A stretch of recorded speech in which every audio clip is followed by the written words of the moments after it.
جہاز تقریباً 3,500 فٹ کی بلندی پر ہوتا ہے، جہاں پر سورج کے غروب ہونے کا کوئی ٹائم یا اندازہ نہیں ہوتا۔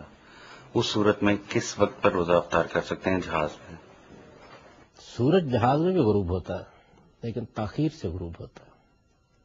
یعنی مثال کے طور پر اگر اس وقت ہم 5:15 بجے افطار کر رہے ہیں اور آپ یہاں سے کراچی کے لیے پرواز کرتے ہیں تو ممکن ہے کہ گھنٹے 2 گھنٹے کے بعد سورج غروب ہو۔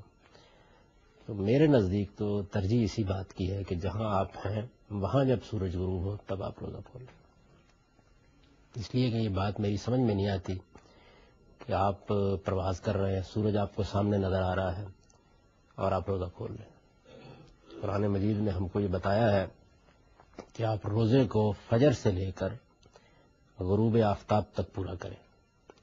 تو غروب آفتاب پاکستان میں اور وقت ہوتا ہے، سعودی عرب میں اور وقت ہوتا ہے، یورپ میں اور وقت ہوتا ہے، امریکہ میں اور وقت ہوتا ہے۔ تو جب زمین پر آپ اوقات کے فرق کے ساتھ جہاں ہوتے ہیں اس کے لحاظ سے روزہ افطار کرتے ہیں تو آسمان اور فضاؤں میں بھی ایسا ہی کرنا چاہیے۔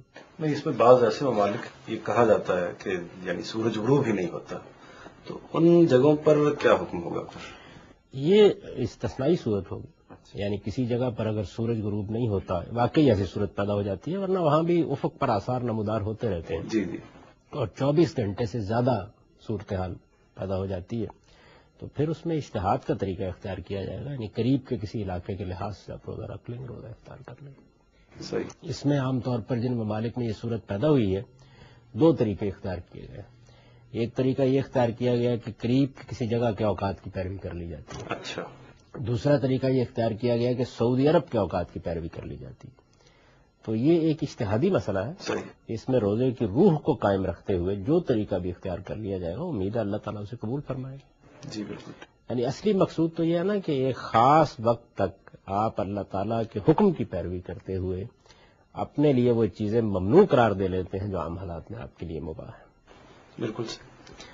تو اس میں عام جو صورتحال ہے دنیا میں اس کا لحاظ کرتے ہوئے اللہ تعالیٰ نے فجر سے غروب آفتاب تک کا وقت مقرر کر دیا۔ اگر کہیں یہ صورت نہیں ہے تو جس طرح نماز کے اوقات آپ اجتہاد سے متعین کرتے ہیں ایسے ہی روزے کے اوقات بھی اجتہاد سے متعین کرتے ہیں۔